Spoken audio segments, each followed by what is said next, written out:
We have the choice to sort of deveil, to see past the illusions, to see greater truths. But we're also just magnetized by the Super Bowl. You know what I mean? Like, so many people are just like, give me Super Bowl, give me chicken wings.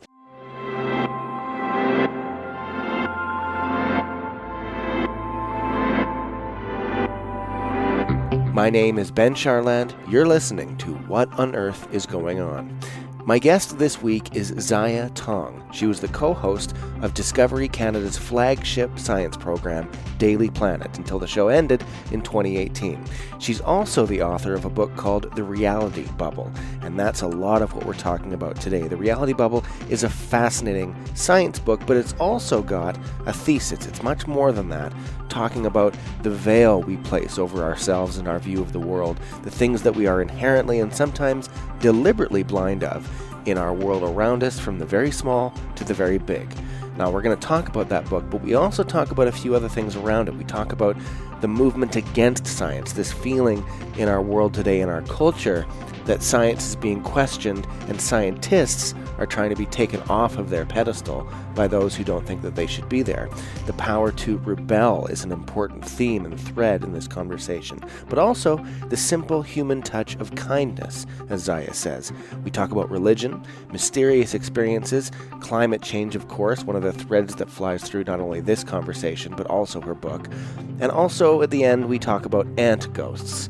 It's a pretty fun conversation, but it's also a very relevant and very powerful one. And I encourage you to take the time, if you listen to it, to get back to me and let me know what you think of this episode. Also, who you think we should have on this program in the future, what guests we should have, what topics we should be discussing. I really do look forward to hearing from you. And if you want to, you can go to the website, whatonearthisgoingon.ca. From there, you can listen to this episode or any other. You can let me know what you think by email or on social media. And you can find out more about Ziya Tong and her book, The Reality Bubble. Finally, if you like this episode, please give it a rating and a review on Apple Podcasts or on Facebook or on whatever podcast app that you use. Every rating, every review is extremely helpful. Ziya Tong, welcome to the podcast. Thank you for having me on the podcast. Thank you so much for being here. This is our second chat. It sure is. We spoke in September 2019 at Kingston Writers Fest and had a wonderful conversation on stage with an audience. And now we're here at Over Easy in Toronto. I don't think we have an audience, but maybe some of these people are going to eavesdrop. I don't know. Possibly, yeah. I love that you've got the ambient sort of clinking sounds of the diner in the background, though. So I really like that. Yeah. I've thought before that maybe I should do all of my conversations in cafes like this because it gives a certain, a sonic interest for the listener, but also for us. I don't know. It feels interesting to zone in here. Yeah. We're anonymous, but also part of a public, I guess. Exactly. And you and I were just talking right before you pressed record about the idea of doing a podcast called Drunk Authors, right? Yeah, Drunk Authors, or otherwise known as authors. Yeah, that's right. A little bit rowdier, perhaps. Yeah. Unless we find ourselves a nice whiskey bar or something like that. Are you telling me that we're drunk right now? Have you spiked our drinks? We should start. Start drinking or start talking? Start talking. What do you want to talk about, though? I don't know. We can talk about anything except for my book. How about that? Oh, my God. Okay, well, then that's up to you because you get the first question, which on this podcast is always the same. It's the title of the show and the title of this episode, the title of everything, What on Earth is Going On? So, Ziya, your book kind of answers this, The Reality Bubble. It addresses this question head on. So that's in part why I'm so interested in talking with you. But let me just give you the question, and you can take this anywhere you like. We don't have to talk about your book. Okay, sure. But this question is it's a catch-all, because if you were to ask someone, hey, what's going on? It's different from saying, what on earth is going on? Right. And I usually mean the latter. I mean the no small talk, the big talk question. So, Ziya, here you go. What on earth is going on? What on earth is going on? Well, as I look around, I think what I'm seeing is the normalization of absurdity almost everywhere. I think that's the thing that I was thinking about today. How absurd everything is, and how we keep sort of stomaching it, and how that level of absurdity keeps rising, and how we keep accepting it in essence. So that's one thing that's going on. So what do you mean by that? Like, what's an example of absurdity that has become normalized? this is only the first one that comes to my mind, and it perhaps isn't the best example. But for example, when we know, for example, there are documentaries about, let's say, even the makeup industry. And you know that there are a lot of toxins in a lot of the products that are being used. And yet we slather them continuously on our skin. Right. You know, and there are things that we know, and yet we keep doing over and over and over again, even though we know that they're not good for us. And perhaps that's not the best example because that's one that only certain people are aware of. And no, I think it's a great example because it's not just makeup, it's everything. It's the things that we eat, the things that we do. We know that when we drive, we're polluting the environment. We know that even if we use an electric car plugged into a power grid that is partly powered by coal or by gas or by oil, that we're contributing to climate change, which is going to kill us all. We all kind of know this, even if we deny the science of it. We kind of know we're heading to a cliff edge, and yet we do it anyways. Yes. It's this contradiction that haunts our every step of every day, and I've thought, and I think it's come up on this podcast a few times, that it must affect the way that we see ourselves and live our lives. If we're always feeling like we're on the edge, if our time is running out, so to speak, or if we're just living a complete contradiction. Like a life lie, as Henrik Ibsen, the Norwegian playwright, used to call it, that you're living a lie and you know it's a lie, and that causes a pathology in you. yeah. One of the, since you just used a Norwegian term, Okay. I just wrote an article for The Guardian, and it's about the German term Lebenswelt, which I didn't use in my book because I thought it might be a little too pompous. But It's not pompous enough for this podcast. thanks so much. What does that mean? Cheers to that. It means, sociologically or philosophically, it means the taken for granted world. And it's this notion that we kind of live our lives with veils over our eyes quite often. And I think one of the authors that I actually end up writing about that I loved in the 1990s. Do you remember Tom Robbins? Yes, and the short stories of Tom Robbins. Yeah. And like Skinny Legs and all. Yes. And there's this final moment, there's this showdown where where like the audience has to choose between watching the spectacle of the Super Bowl and Shalom's Dance of the Seven Veils, where each veil drop is like a real sort of giant illusion of humanity that is dropped, right? Like the scales dropping from our eyes, the veils dropping from her dress. Right. And that's the choice that we have every day in our lives today, right? We have the choice to sort of deveil, to see past the illusions, to see greater truth. But we're also just magnetized by the Super Bowl. You know what I mean? Like so many people are just like, give me Super Bowl, give me chicken wings. Well, and it's like a war between different parts of the brain. And this is actually something you talk about towards the end of the reality bubble. First of all, bless you for bringing it back to the book. You probably never had a reluctant author. Forget talking about my book. No, I actually love it when that happens because it means we can talk about things around the book and come back to it. But hey, if my segue is not good enough for you, let's go. No, I'm joking. I'm joking.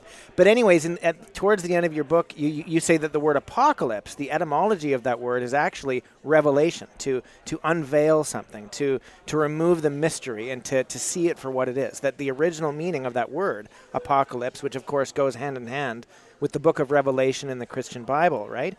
But you also talk about this study that was done that showed if you put actors in a room and ask them to say say something untrue, that this line A, matches this line over here, but they know it's not true. The people who aren't actors in the room that are actually being asked this, 75% of the time, will go with the conformity opinion. Will go with the actors. Yeah, so basically they can see with their very own eyes what's going on. But and there have been many of those sorts of studies. We've seen them on TV even, right? Where you have a bunch of people and one person stands up. The next person who comes in will stand up for no reason. And a whole line of people will stand up, even though they don't know in the first place why anybody is standing up. Right. You've seen those studies where, you'll walk across a street and somebody's looking up in the air. And then everybody will start looking up in the air. And as human beings, we have a tendency to mimic, and we are social conformists. But what I loved about that study, and one of the things that I did mention, is the fact that 90% of the people rebelled at least once. We also have the ability to rebel. We're not just conformists, and that's what gives me a lot of hope. Well, there's another aspect of the study that you highlight in the book, or one particular study, which is when you do an fMRI scan of the brains at the time, the part of the brains that light up when you're conforming versus when you're making a decision are different. And what you what you essentially allude to is that that our perceptions are being altered by the conformity. According to that study, According yes. to that, which is fascinating. But what I was getting, the reason I brought this up was that different parts of our brain are warring against each other. There's the part of our brain that is saying, what you're putting on your face, the things that you're drinking and eating are bad for you and contributing to bad things. And yet there's the other part of your brain that says, I want more. I want to look pretty. I want to be full. I want the feeling of a McDonald's burger going through my mouth and then into my stomach. That wonderful, sweet, sugary, salty feeling, even if I know this stuff is going to give me cancer. And that it's not just a bifurcation of my needs or my personality. It's a bifurcation of my brain warring against itself in a way. Well, yeah, there's parts of our brains that, have to satisfy hunger, food, have to deal with fear, have to deal with even power struggles. And I think those are all immediate.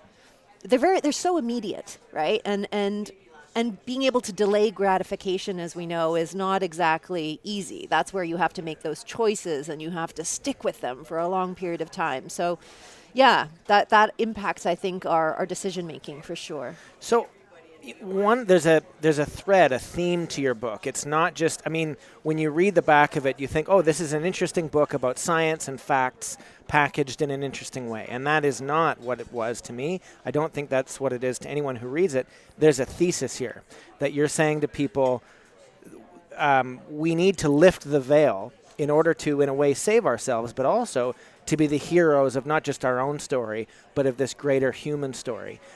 And knowing what we just talked about, how do we do that?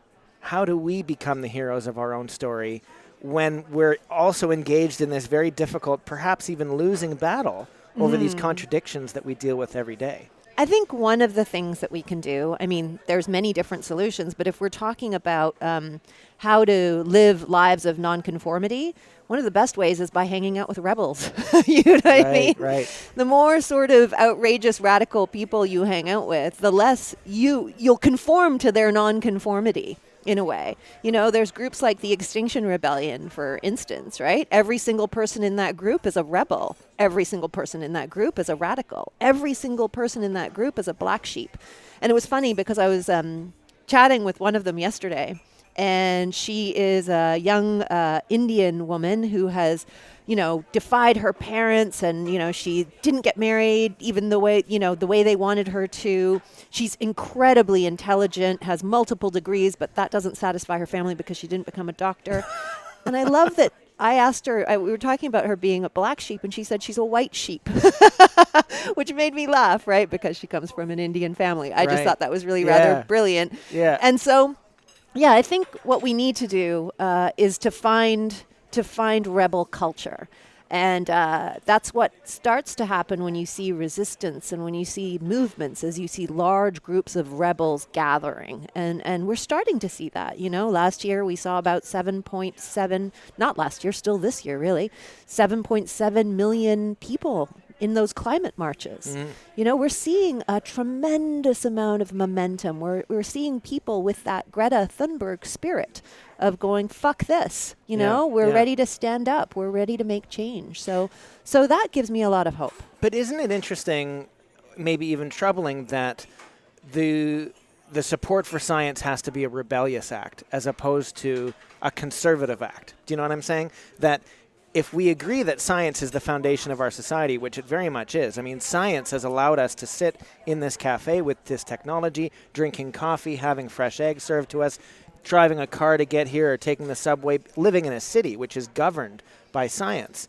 And yet, in order to support the foundations and the discoveries of science, that requires an act of rebellion in modern society. And that is a fascinating irony to me.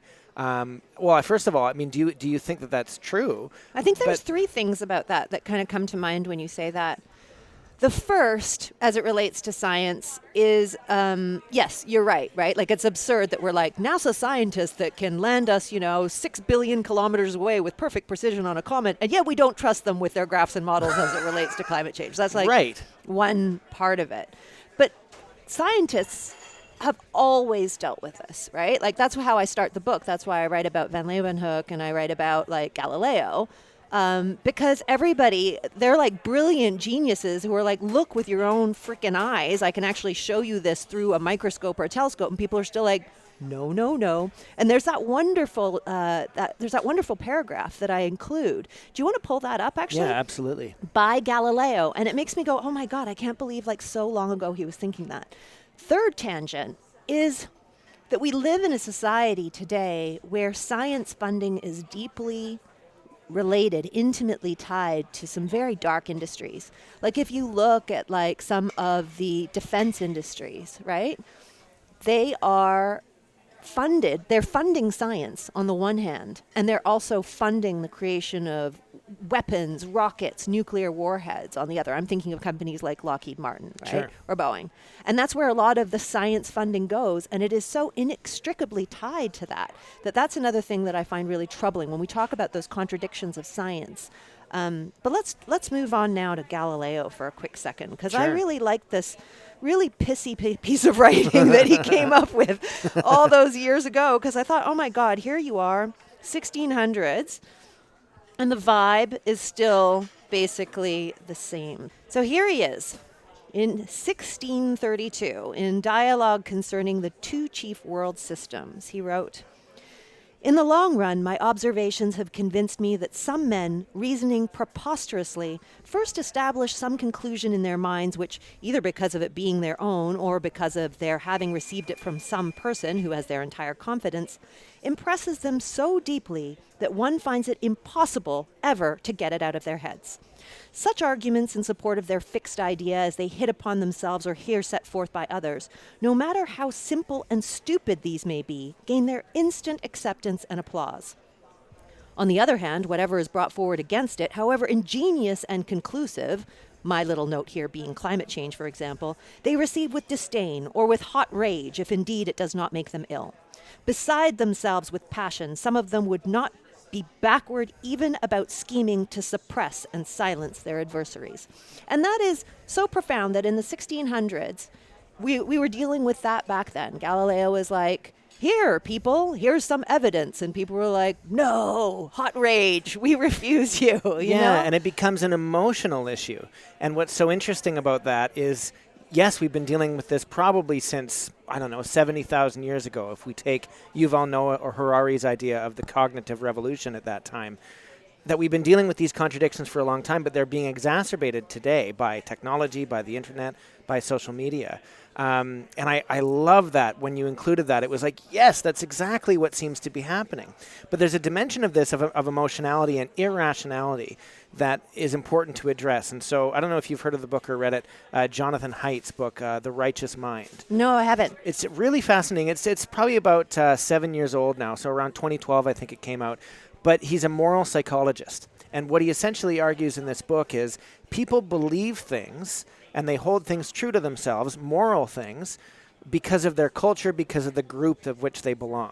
They don't believe things because they've worked it out rationally in their mind. They haven't thought to themselves, okay, A plus B equals C, therefore I have to believe that C is the result. They have grown up with, everyone around me believes that it is A plus B equals D.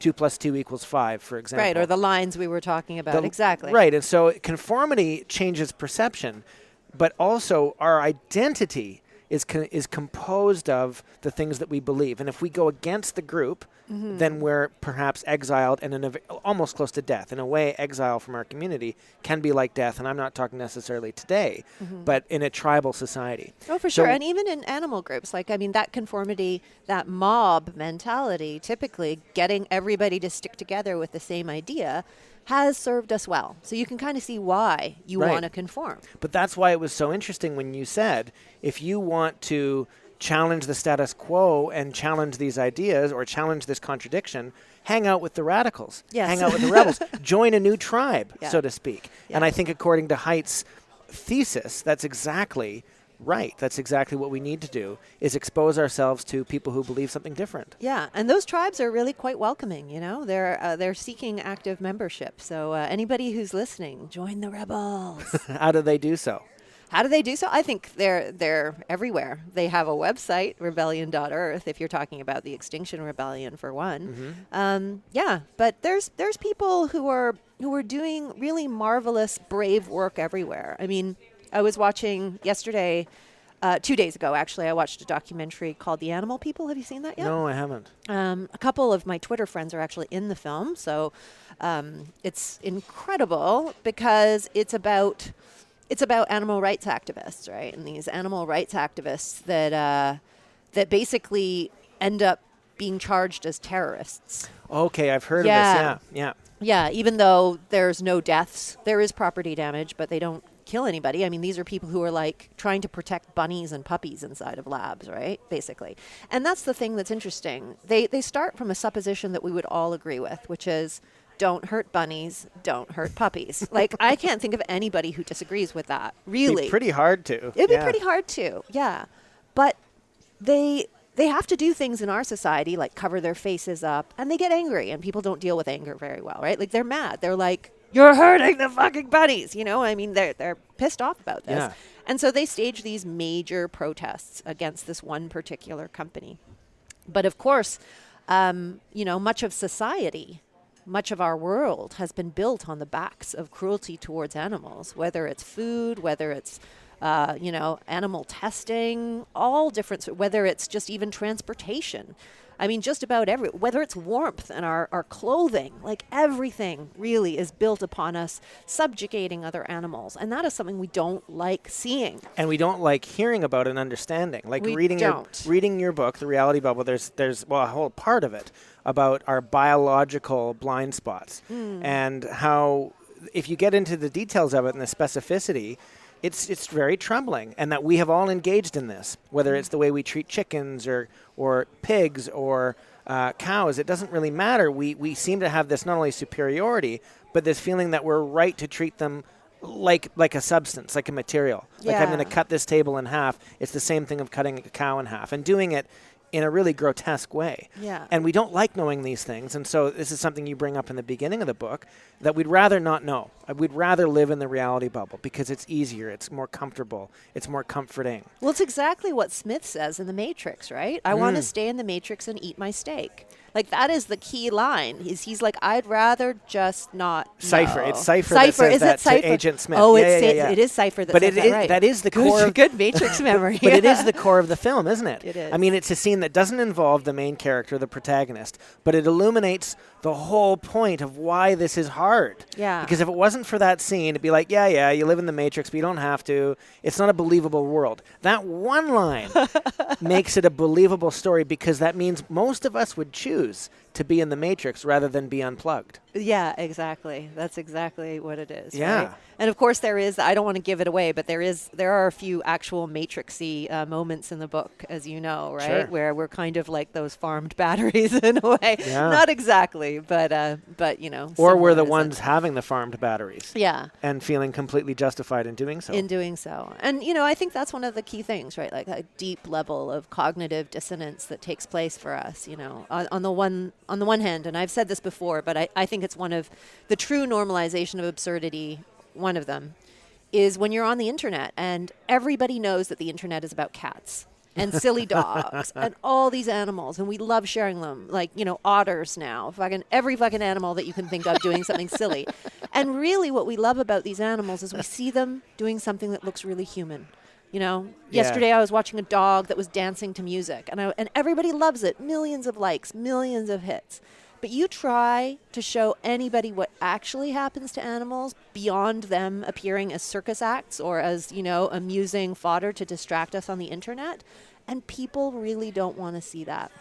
And I really think they feel attacked if you show it to them. Yeah, because then then it turns into that whole vegan thing, or there's lots of, and I find humor interesting here too, because there's somebody that I worked with a little while ago, bless him, but he would always make those jokes, those bacon jokes, those bacon, you know what I mean? Because you can do that. You can always, you can, like, if you're talking about, let's say, animal rights, let's say you're talking about pigs, Sure. I'm going on, but immediately and get just that to kind of provoke you, bacon. But yeah, but also it's a defense mechanism when you look at it. It's like it's a use of humor to deny a reality, and it's so dark when you think about it. Right. When you think about the actual horrors that factory farm animals are subjected to, if anybody has actually peered in and looked, and whenever you do, when you see those animal rights activists who go in and break into those factory farms and film it, it's mortifying. Yeah. So that's a way of dealing with it, I think, is just, laugh it off, make a joke, bring back the calm, bring back the camaraderie again, bring back that sense of we're all okay. We can move on from this and keep conformity within our group, right? Right, like get a good dose of your mental hormones from laughter, in a way, to smooth these things over and to pretend, and to enable the contradiction that we've been talking about. That there are some parts of science that are perfectly okay. For example, the science of pesticides or the science of industrial farming. Totally acceptable. It's funded by corporations, accepted by the government. But the science of climate change, because it's in dispute and because it attacks certain interests, is again in dispute and is challenged. And it's this interesting contradiction. And there's a concept actually that was brought up in the New York Times. They have the Interpreter magazine. I don't know if you've heard of it. No, I haven't. So it's a newsletter they send out twice a week, I think, by two writers at the New York Times, and they have an article there. And so you can subscribe to this for free. But in one of these newsletters, they talk about something called irony poisoning. Ooh. And this is the idea that they haven't done enough research in to say that this is factually accurate, but it sounds very compelling. Here's the idea. So imagine that you're just a denizen of the internet, and you, I don't know, maybe you're 15 years old or something like that, and your way of having fun on the internet is to poke fun at people, to make fun of them, to laugh, and to cross boundaries, to transcend, to transgress. So like being a troll. Being a bit of a troll, because it's fun, because you're going to laugh, your friends are going to laugh, and you're going to make someone feel stupid about something that they said, which may have been stupid, right? And it's all ironic. So it's pretty easy when you're being transgressive to make fun of someone who is, I don't know, of a different race than you, or disabled, or maybe from a different social class or a different country. Those jokes, you know that they're jokes. You're 15, you've been to school, you know that this isn't right, you know what racism is. But over time, as you go with this and you start laughing at it, and your body enjoys the sensation of making these jokes, after the years pass of doing this, of being a denizen of the internet, you start to believe in these things. And it's called irony poisoning, because everything is ironic on the internet, right? Everything is a joke within a joke within a joke. You sound like you're describing 4chan right now. That's exactly what the article was talking about, was 4chan. Essentially this culture which has turned very normal people who believe what you and I think at one point believe, and they're turning them into irony-poisoned people who now believe the exact opposite because they've spent so much time transgressing that now they're on the other side of the line. That's interesting. Yeah, I would love to read that. But it explains so much of our culture. This, what did you say, the normalization of absurdity. I think that's exactly it. And I wonder, what do we do about it? What do we do about irony poisoning? Well, I mean, irony poisoning, sure. I mean, again, to this contradiction. But if the internet is accelerating these problems, do we just shut it down? I mean, it's operating in the way that we designed it. Whenever you see, like, the greatest trolls of the trolls always wins in the spectacularly earnest vision of kindness, right? Like, whenever you've seen on the internet those people who actually reach out to the trolls and they're super, super, super nice, and then the troll breaks down and you realize, oh my God, the troll has been poisoned by irony and plus a whole host of other things. Usually there's some sort of turnaround. And do you know there's something similar. I mean, what's the name of the lovely super fan here for the Raptors? Oh, I know who you're talking about, but I don't know the name. Yeah. Okay, he's super fan, right? Yeah. Bain is his last name? I can't remember. Anyway, I just know him as super fan. He's Sikh, I believe, right? He's got a turban, and he's often, as many people are, mistaken for different religions, which is just super bizarre to me. But also subject to a tremendous amount of racism, right? By other people, but is deeply loved here in Toronto, right? Like, everybody loves him because he's just such a great super fan and so full of life and love and joy. And I have to tell you, I'm not a sports person. So he's even got me, and I don't even like sports, right? Wow. And but he was subjected to some racism. Somebody said something just really nasty about him. I can't remember. I think called him a towel head. And he did that thing. He did that can I please take you out for dinner thing. Wow, okay. This was a fan in England, I believe. And so then he goes and he takes this guy out and his son. They're now friends for life. You know what I mean? Yeah. And it's so beautiful because I think, we live in these really atomized society. The internet is, full of false camaraderie in so many ways, ganging up, trolling, all these sorts of things. And, those isolated moments of kindness seem to just break through so much crap. Yeah. And I think that that's the only thing that's going to save us, to be honest, right? Kindness and compassion are the only ways out, the only ways for a softer landing, because we're about to see a lot more war, a lot more strife. We're just about to see extreme water shortages, food shortages, droughts, fires, catastrophes that are going to require that simple human touch of kindness. One thing that Ziya mentioned so far that I found really interesting is the idea that we watch cat videos, dog videos, animal videos all day, every day, and yet when someone tries to point out what's actually happening to animals, we not only get repulsed by it, but we almost get angry that it's happening. It's a really interesting idea about this contradiction and this dilemma that we face on how we treat other species. Now, coming up on this episode, we talk about climate change, we talk about religion, and in fact, Ziya comes up with a pretty good idea, Yelp for churches. All that's coming up on this episode of What on Earth is Going On. I know what the other person would say. I know what the other side would say to this. They'd say that it's not strong enough, that social media doesn't reward kindness and gratitude and love like it rewards hatred, anger, and vitriol.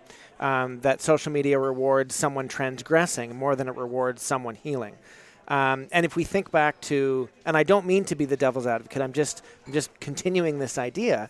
I remember during Barack Obama's presidency, I don't remember what the event was, but essentially there was an incident of racism, maybe between a cop and a black man, and he invited them over to the White House to have a beer. Right? Same idea as you were just describing. Let's just talk about this. Let's see if we can build a bridge here. Now, of course, this was a symbolic gesture, which is what Obama and his presidency was about in many ways, the telling of a story, the use of symbols to share and to bind the country together, to heal that partisan divide, which has gotten even worse, of course, since his presidency, and I don't think really his fault.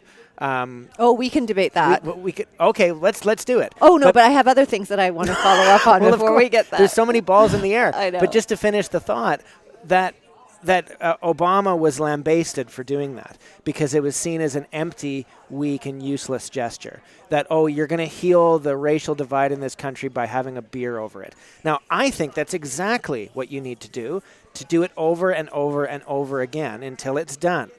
But, of course, it's so easy to criticize that. It's so easy to say, well, it sounds nice to be kind, but a gun is going to defeat kindness when put in the same room. Oh, you keep lobbing these, and then I have so many thoughts. Okay, all right, I'll in hand my it head. over to you and see if you can get them all out. I don't know if I can, but, the first thing that comes to mind is there's a restaurant that I don't think exists anymore, which makes me really sad. And God, if there's any restaurateur out there who wants to start this up here in Toronto or wherever, that would be great.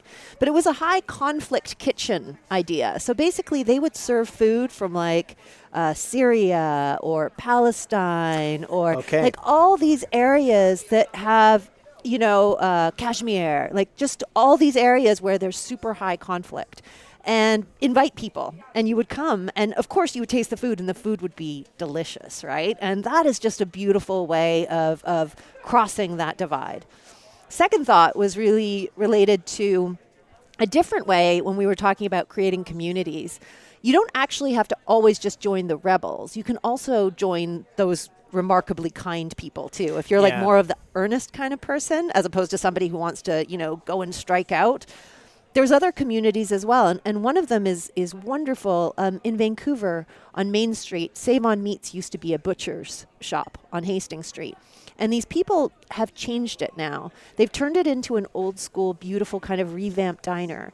And they basically, they serve homeless people all the time now, but really, really good food. And all these people come and they help, and they have meals there quite often that, basically generate funding to continue this work and this service. But also they invite in different companies, and they come, and people come and they work together and they cook.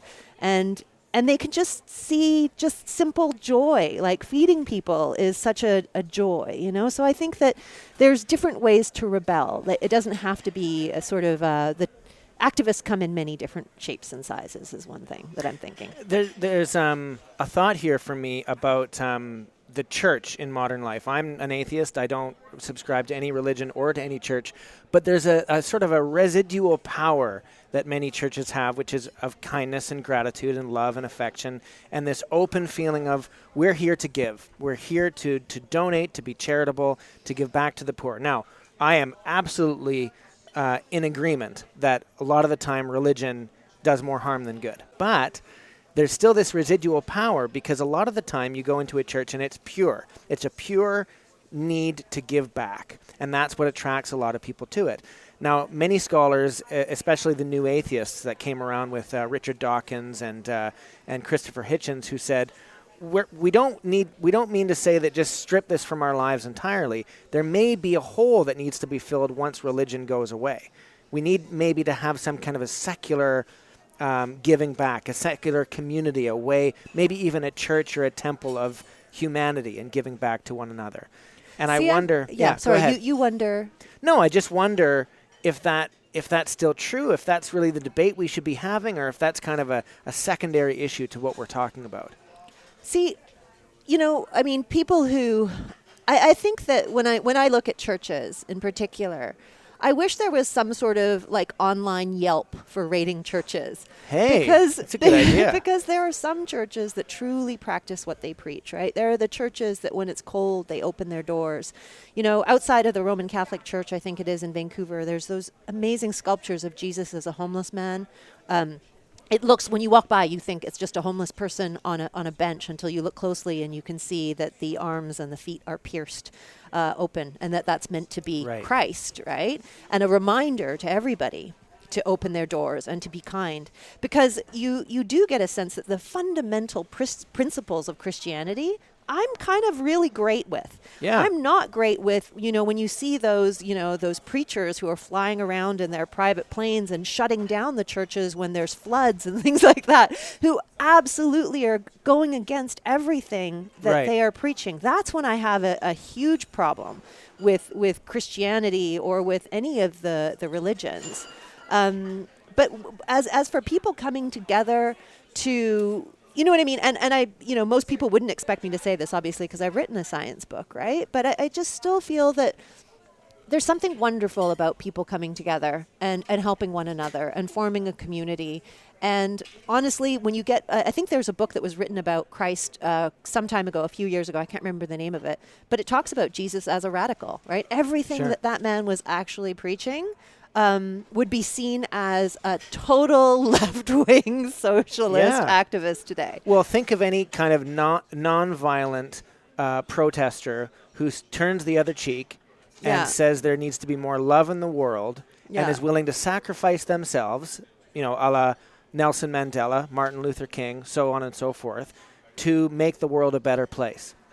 Those are common figures, and we see them as radicals, and they are. But Jesus, the founding father of this religion, is exactly the same way. And if you think about it, do unto others as you would have others do unto you. What a great idea. Mm-hmm. Well, that sounds fantastic. I can't imagine a better way to govern the lives of myself and that of others, and to have a sort of a code in the core of any country. It doesn't mean that we have to believe in the supernatural, superstitious elements of it, but what a great idea. And yet, to practice what you preach is not often what we see.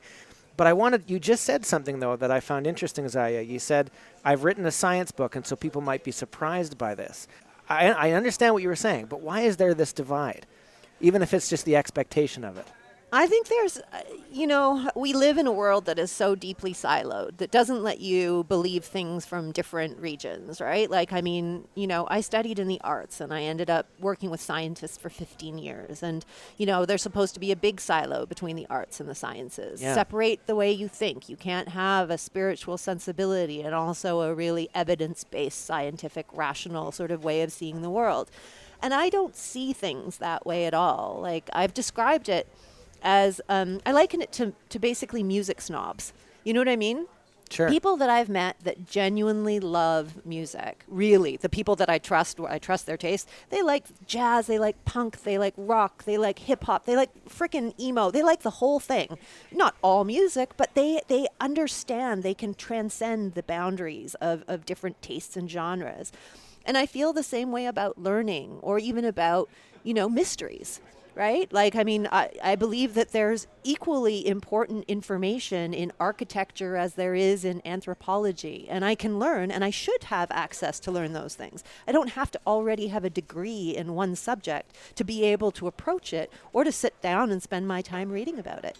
And when it comes to mysteries, I mean, this is what philosophy and those great faiths are about, and mysticism, like the Sufis and things like that. There's a lot that we don't understand. Yeah. And to assume, to have the hubris, to think that we've all figured it out already, I think is a little bit silly. Well, it's something that Christopher Hitchens, who we mentioned earlier, often said about religion, and he said, you have to give it credit. It was our first attempt. This is our first attempt at the mysteries of the universe. This is our first attempt at philosophy, at examining and uncovering what on earth is going on. If we go back to that silly question, that religion should be credited with that. But there's also the wonder of mystery. I think it was Sarah Bernhardt who said that I would trade all of the knowledge in the world for just one moment of bewilderment. Oh, wow. I feel so sorry for her.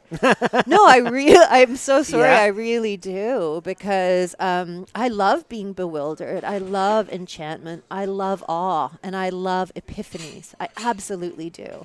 And I've had, in terms of things that are perhaps mysterious experiences that I have not been able to explain fully. And one of them is a Yuwipi ceremony. And I was able to participate in one because my ex-boyfriend is still very, very deeply connected to Indigenous communities. And this is not something that your average person gets to participate in. And, you're invited in, and in a basement, in fact. And all the windows are sealed, and they put basically garbage bags on the windows. Everything is covered, so it's basically like a blackout situation. And an elder, a sage, wise elder, is brought in. I'm not telling the story as accurately as I could, but I'm telling it to the best of my ability right now. He's bound up.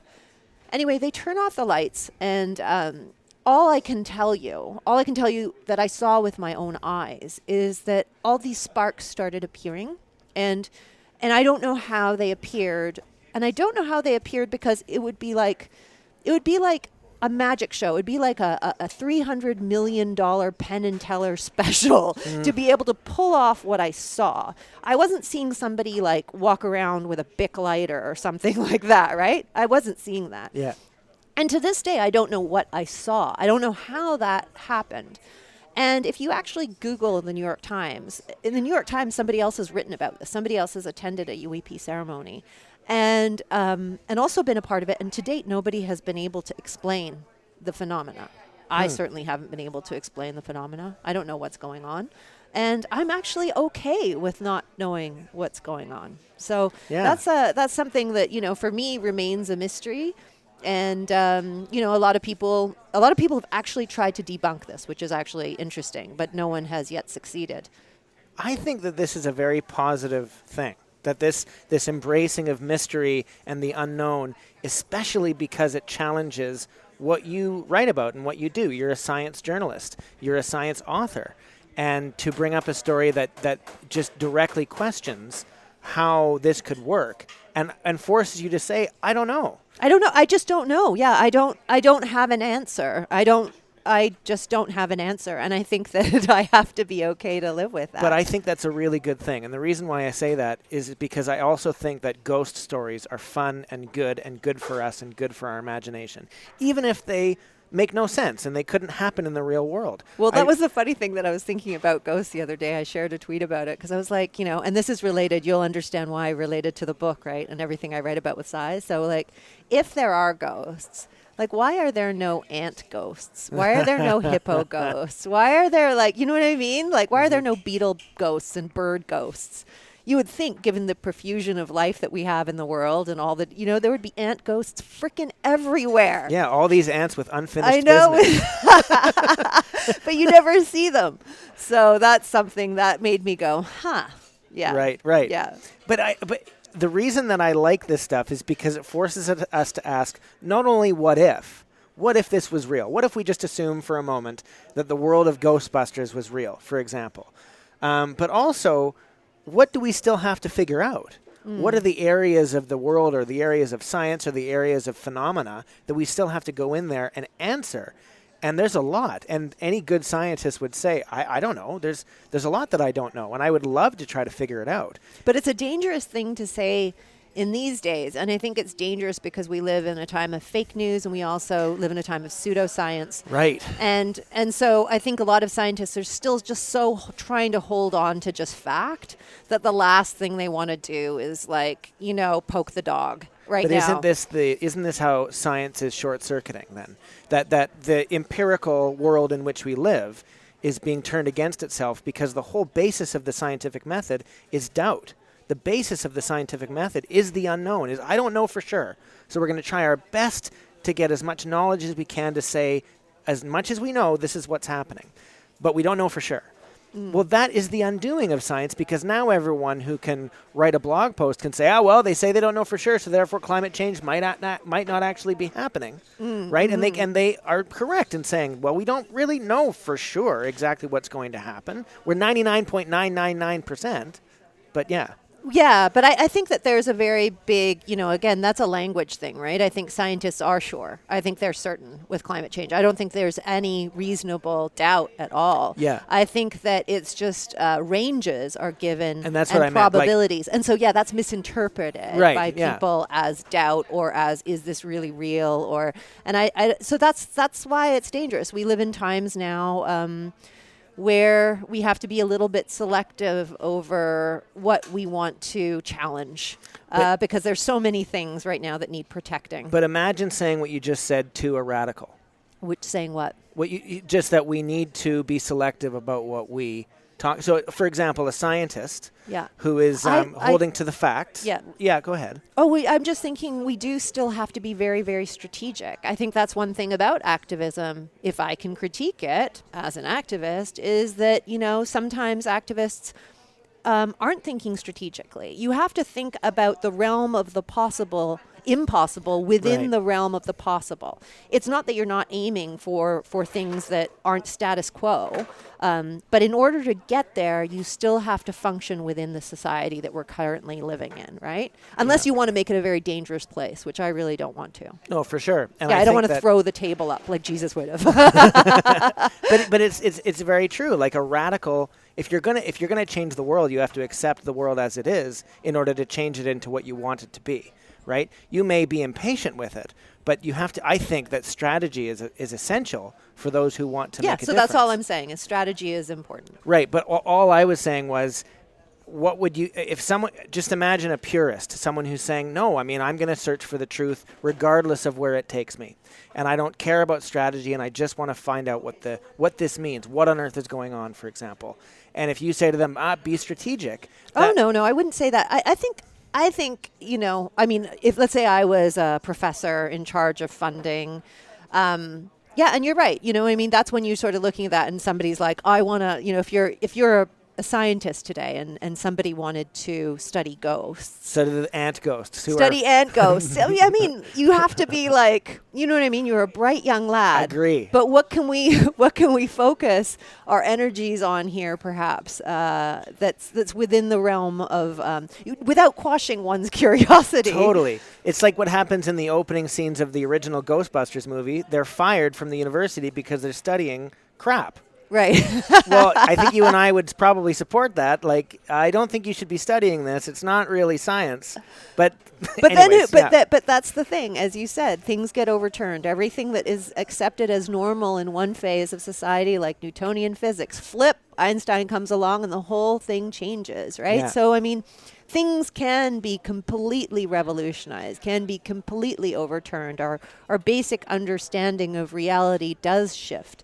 That's why I wrote the book, because I want that shift to take place. I realize that the what we consider normal, this Lebenswelt that we live in right now, if you peel back the layers, there's potential for a totally different way of seeing the world, one that is perhaps a little bit more pure. I wish you kept that word in the book, because it's such it's a single word that describes what you said, what we take for granted. Yeah. And that's what your book is uncovering, and that's what I appreciated so much about it, is all of the things that are unseen, whether because we're deliberately not seeing them or we inherently can't see them because of scaling blindness, because it's just so big or so small, we just can't perceive of it. And even if we could perceive it, we couldn't understand it. I mean, it's possible that our universe is held in the palm of a hand of an ape, right? Yeah, 100%. We can't perceive of that, therefore we can't disprove of it.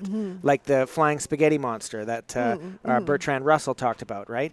And so appreciating where we are blind, and therefore what things we can try to see, is I think a gift from your book, and something that's really important for us to maybe mitigate the crisis that we are living in, even if it's the crisis of the normalization of absurdity. Yeah, You know? I think without a doubt. I just like when you were talking about this notion of us being, inside the palm of an ape or what have you. Right. And like, I do sometimes think that may just be the case. You know, when you look down at bacteria or know that, there's a whole civilization in your mouth, and you and I could just be a flea upon a flea upon a flea upon a flea upon a flea's back, you know what I mean? And if you look out into the night sky, that we can't actually see what's going on because there are realities that are just far more gigantic than we are. You know what I mean? Like what do the ghost ants think of what we're exactly doing what right I now? was thinking. I was about to go there. It's the world of the ghost ants. Oh, man. We can't see them because they're too big. And they can't see us because we're just so different from what they're but doing. Really, that enters the realm of the absurd, but reality is absurd. Reality at its greatest magnitudes is a completely absurd thing that none of us really understand. And again, as you know, without giving it away, there's a twist at the end of the book that ties right into that notion, of that pure absurdity. Yeah. And how unlikely it is that we could be here right now doing what we're doing. Yeah, exactly. Which makes it all very perfect and very beautiful. Well, and if it's so unlikely, I mean, what do we do with that? I think that you and your career have shown in a way what you can do with not just the absurdity, but the unlikeliness that you could be given, the tools that you're being given in the world in which we live. I mean, to live in this moment right now, as crazy and as difficult as it may be, is an incredible gift. George Carlin, who I just seem to reference all the time on this podcast, just because I think he's hilarious, said that, if you're living in the world today, you got a ticket to the freak show. And if you're an American, you got a front row seat. So I'd say, as a Canadian, I at least can be sitting in the second row. But to take that and understand it, look at the privilege of what we get to do, even if we're just spectators of this. And then think of the privilege of being able to stand up and to go onto the stage of the circus and maybe make a difference too. Well, this is the time. I feel like this is the time that we've all been waiting for. Between 2020 and 2030, we will have 10 years left exactly before we run out of the 1.5 degree carbon budget, right? We have 10 years left. This is it. This is it before things become unchangeable, before we really reach those tipping points that we may have reached to some degree already. So it is a time now for all of us to display tremendous courage, to join those rebel groups, for us to find our allies and to open our eyes and to create change. Yeah. I think that might have to be where we leave off, because it's just such a beautiful place to end. Oh, well, thank you so much for having me here today. It's just been it's always so great to chat with you. To learn more about Ziya Tong, go to the website, whatonearthisgoingon.ca. There you can find all previous episodes, as well as a way to get in touch with me. Let me know what you think of this episode, any other. Give me a rating and a review on Apple Podcasts, or whatever podcast provider that you use, or even on Facebook. And let me know what you think of this conversation and what questions you have that are still remaining for you about Ziya, her book, The Reality Bubble, and about the conversation that we just had. Now, your quote of the week was difficult to pick because there were so many to choose from in Ziya's book and what Ziya's done, but here's one from The Reality Bubble by Ziya Tong. We have the technological lenses to see into vast distances of outer space, to see the tiniest microscopic organisms, to see right through the human body, to see the very atoms that make up the material world. But there is one fundamental thing that we do not see. When it comes to how our species survives, we are utterly blind. Thanks, as always, to our composer Andrea Wetstein for this wonderful music, and special thanks for this episode to Over Easy, the breakfast place in Toronto, Ontario, for providing us with the space in which to record. Next up on the podcast, we're talking about political philosophy with Queen's University professor Colin Fairley. I'll see you then.